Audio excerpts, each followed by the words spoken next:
बेहसा जी आप क्या कर रही? तुम्हें दिखाई नहीं देता? दिखाई तो देता है बेहसा जी, पर क्यों, किस लिए? इसलिए कि अब मैं इस घर में नहीं रह सकती। इस घर में नहीं रह सकती तो फिर कहाँ जाएंगी आप? मेरे बाप का घर बहुत बड़ा है। अगर मुझे तन्हाई रहना है तो मैं वहां रहूंगी। और बेहसा जी, ये गुड़िया मेरे पास रहेगी। बेहसा जी, बेटी बाप के बगैर कैसे रह सकती है? जैसे बीवी खामिद के बगैर रह सकती है। लेकिन इसमें इसका कसूर क्या है? मैं ज्यादा बातें सुनने की आदी नहीं हूं। ये पूछना है तो जाओ इसके बाप से पूछो। आओ गुड़िया, कपड़े बदल लो।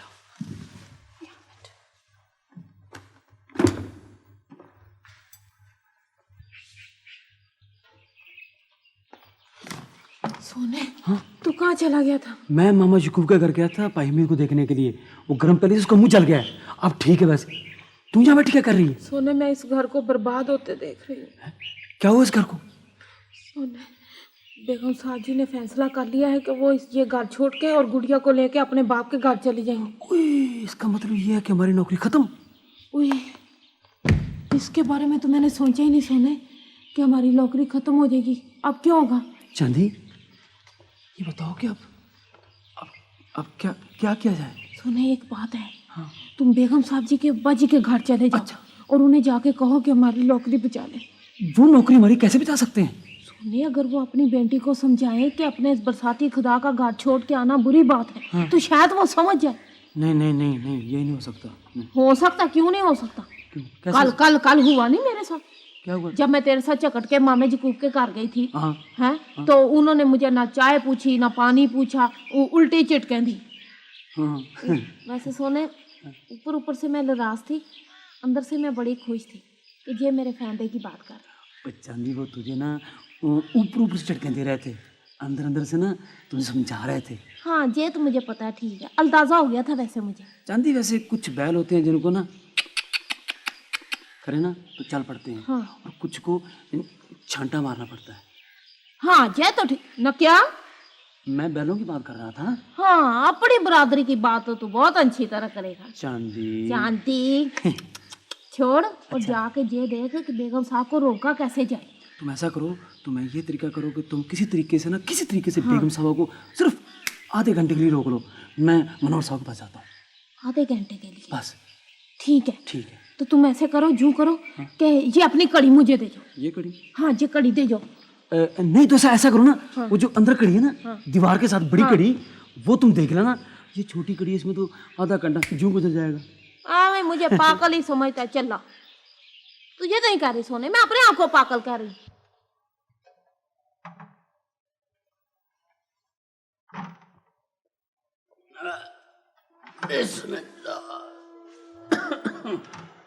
दो ही सूरतें हैं भाईजान, कि हम उस्ताद बोती का मुतालबा पूरा करें और 50 रुपये माहवारों से अदा करें, या फिर मुद्दे टाइम पटास को 30 रुपये महीना दें ताकि वो हमारी हिफाजत कर सके। तीसरी सूरत भी है भाई हमीद, वो ये कि हम दोनों गुंडों को गुंडा टैक्स नहीं अदा करें। फिर कुर्सियाँ चलेंगी, टेबलें उल्टी होंगी, प्यालियाँ टूटेंगी। एक चौथी सूरत भी है कि हम होटल बंद कर दें। ओहो बाजी जान, ये क्या कह रही हैं आप? ना बिल्कुल ना। 1200 मवाद देने वाला होटल बंद नहीं होना चाहिए। इतनी मुश्किल और मुसीबत से मैंने ये होटल चलाया, ये मैं बंद नहीं कर सकता। रुखसाना ठीक कहती है। इतनी मुश्किल और मेहनत से चलने वाले होटल पे अगर गुंडे पलने शुरू हो जाएं तो उसे बंद ही हो जाना चाहिए। मगर भाईजान, हमारे बाजार का ये रिवाज बन चुका है। रिवाज खत्म भी किया जा सकता है। कैसे? जिस महफिल में असलम जैसे नौजवान मौजूद हो वहाँ ये सवाल ही पैदा नहीं होता क्यों और कैसे। बिल्कुल ठीक है। ठीक तो है, मगर मैं समझा नहीं। तुम जैसे नौजवान अपने घरों, अपने महलों और अपने इलाकों की आबरू होते हैं। उनकी मौजूदगी में किसी चोर, उचक्के, गुंडे को कैसे जुर्रत हो सकती है कि वो किसी किस्म का हंगामा करे? बहुत ज्यादती हो गई है इस इलाके के साथ बाजी। कैसे? जुल्म हो गया है इस मोहल्ले के साथ बाजी। क्या? मैं किसी को मुंह दुखाने के काबिल नहीं रहा। क्यों मगर? मैं एक्टर बन गया हूँ बाजी, एक्टर बन गया हूँ, एक्टर बन गया हूँ। मुझे सोने पाई ने और इस चाचे नेरने ने चुक चिका के थिएटर का एक्टर बना दिया है। ओए ओए ओए ओए, क्यों खाम खा मेरा नाम लगा रहे? अब इनकार करते हो चाचे नेरने? फिर वही बात। तो ठीक है, तुम अगर कुछ नहीं कर सकते तो मुझे उस्ताद बोदी और मुदे तय पटास का पता बता दें। मैं खुद अकेला जाके उनसे निपटूंगा।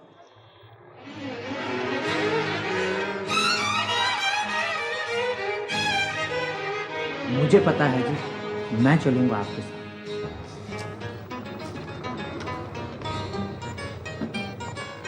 खैर है मामा जी, मैं आपके साथ चलूंगा।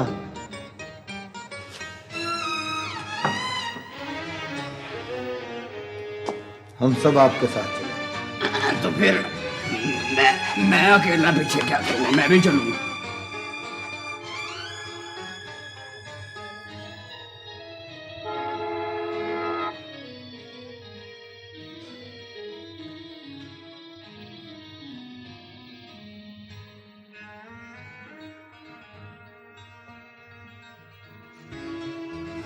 अगर आप सब लोग इसी तरह दीवार बन जाए तो कहीं जाने की जरूरत बाकी नहीं रहती और दीवारों को अपनी बुनियादों पर कायम रहना ही काफी।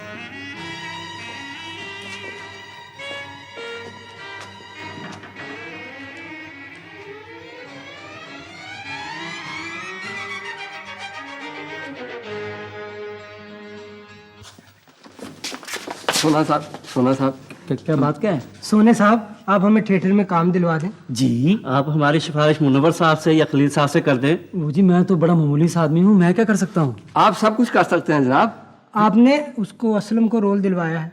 क्या दिलवाया है? रोल, मेरा मतलब थिएटर में काम दिलवाया है। वो तो बेचारा शक्ल से ही बेवकूफ लगता है, इसलिए उन्होंने उसे रख लिया।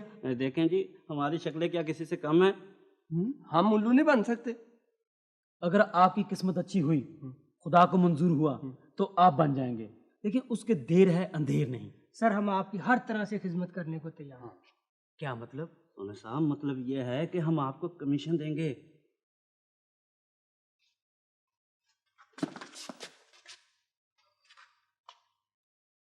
बहुत बेफजूल बात की आप लोगों ने, मुझे बड़ा दुख हुआ ये सुनकर। अल्लाह ताला आपकी हालत पर रहम करे और आपको माफ फरमाए।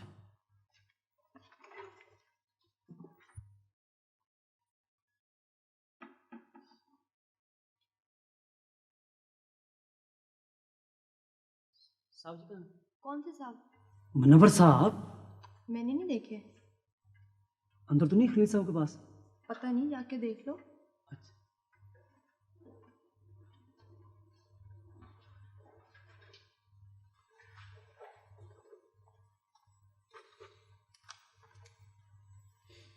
अस्सलाम वालेकुम साहब जी।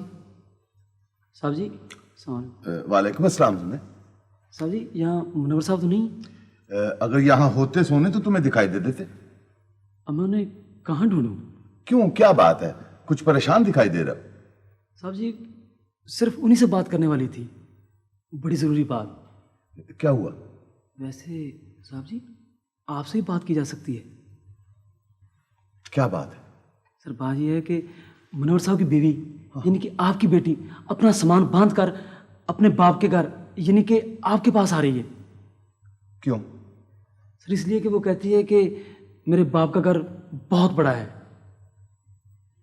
उन्होंने कहा है कि अगर मैंने तन्हाई रहना है तो मैं अपने बाप के घर रहूंगी।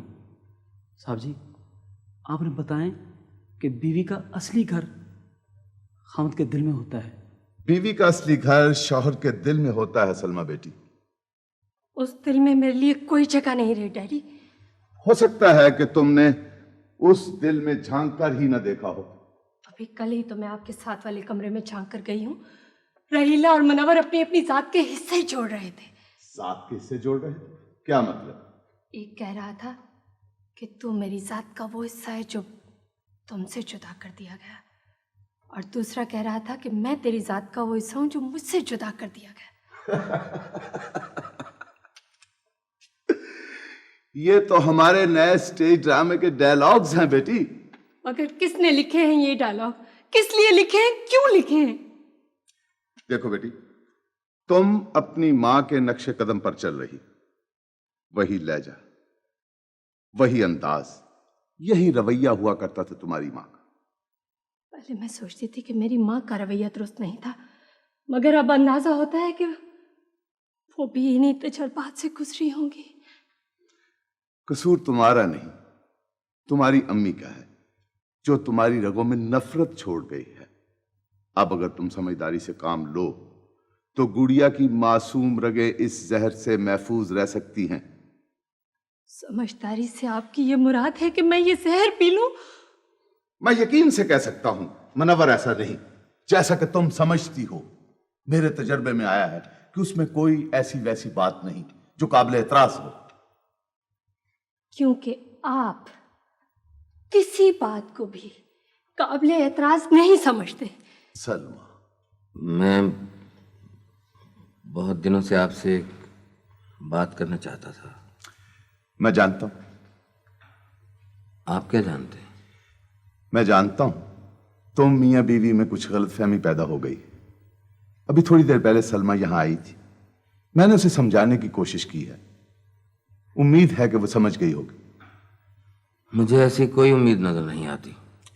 मुनव्वर, ये समझकर तुम हैरान होगे कि वो तुम्हारे और रहीला के बारे में बात कर रही थी। मैं भी उसी के बारे में बात करने आया हूं। मैं समझता हूं सलमा की अम्मी को भी ऐसी ही गलतफहमी हो गई थी। मैंने सलमा से मुस्तकिल तौर पर अलहदगी का फैसला कर लिया है।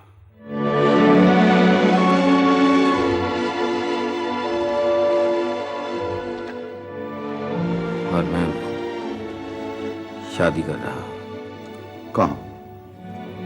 राहीला से। राहीला से? जी हाँ।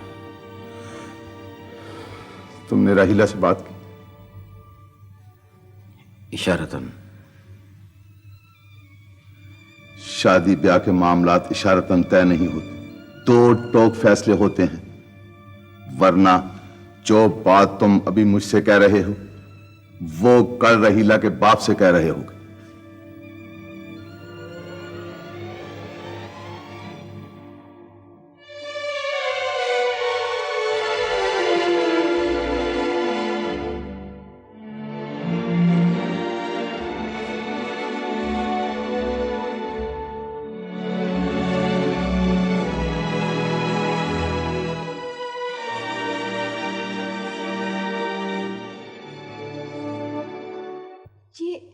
ये आप क्या कह रहे हैं सर? मैंने बहुत सोच समझ कर यह फैसला किया है राहीला। मेरे वालिदैन ने भी आपसे ज़्यादा सोच समझकर मेरी मंगनी मेरे कज़न के साथ तय की है, और मैं उसे पसंद करती हूँ। मुझे अफसोस है राहीला कि आपको क्या अफसोस होगा? आपकी तो ये आदत मालूम होती है। नहीं राहीला, नहीं, ये बात नहीं। आप नहीं जानते सर कि मैं अब तक आपकी कितनी कदर करती आई हूँ। मेरे दिल में कितना एहतराम था आपका। आपकी तहरीरें पढ़ पढ़ के मैं रोया करती थी। बहुत अजीम शख्स थे आप मेरे जहन में। लेकिन आज मालूम हुआ है आप भी उन्हीं लोगों में से हैं जो एहतराम की निगाहों में अपना मकसद तलाश करते हैं, खुलूस की मुस्कुराहट में प्यार ढूंढते हैं। मुझे बहुत अफसोस हुआ है सर, बहुत अफसोस। तो मुझे गलत समझी हो राहीला। मुझे मालूम है सर कि आपकी ज़िंदगी आसूदा नहीं थी, लेकिन इसमें मेरा क्या कसूर था? कसूर तो किसी का भी नहीं है। कसूर नहीं होगा, मगर गलती ज़रूर थी। ये पढ़ा आपका स्क्रिप्ट, मैं जा रही हूँ। खुदा हाफिज।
आपने बहुत देर लगा दी साहब जी। बेगम साहब जी गुड़िया को लेके चली गई। कहाँ? ये तो पता नहीं साहब जी, मैंने रोकने की बड़ी कोशिश की, वो चली गई। अच्छा साहब जी, खुदा हाफिज। चलो चांदी। मगर तुम लोग कहाँ जा रहे हो? हम जहाँ से आए थे। क्यों?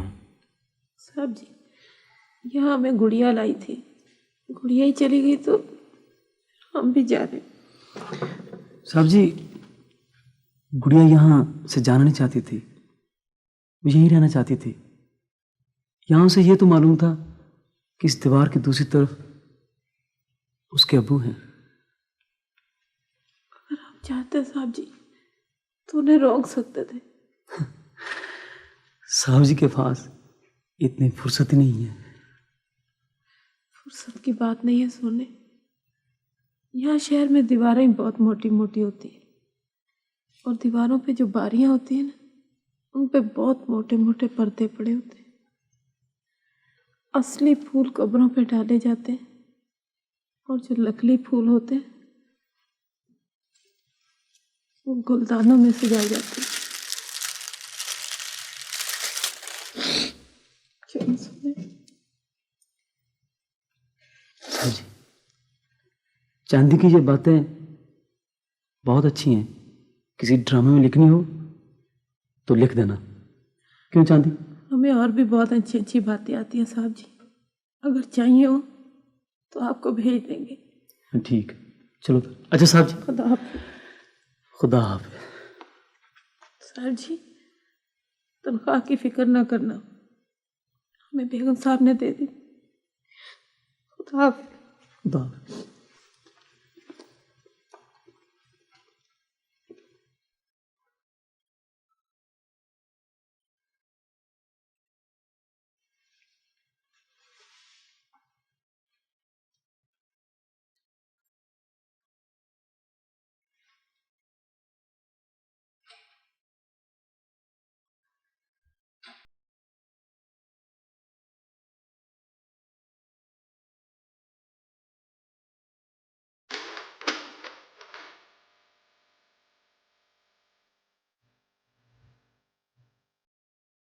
यहीं पे रख जाते थे आप वो तमाम बातें लिखकर जो मुझसे बराह रास्त नहीं कर सकते थे, और यहीं पे रख के जा रही हूँ मैं भी वो बात लिखकर जो सुनाने का कभी आपने मुझे मौका ही नहीं दिया। मैं जानती हूँ कि एक रोज आप हर तरफ से मायूस होकर मेरे इस कमरे में आएंगे, मगर इससे पहले मैं यहाँ से जा रही हूँ, क्योंकि मैं अपने आप को मायूसियों का मदावा नहीं समझती। गुड़िया से मिलने या बात करने को जी चाहे और वक्त भी मिले तो नीचे लिखे नंबर पर टेलीफोन कर लीजिएगा।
मतलब है? मेरा मतलब तो कुछ भी नहीं बेसा जी, मेरा क्या मतलब होगा?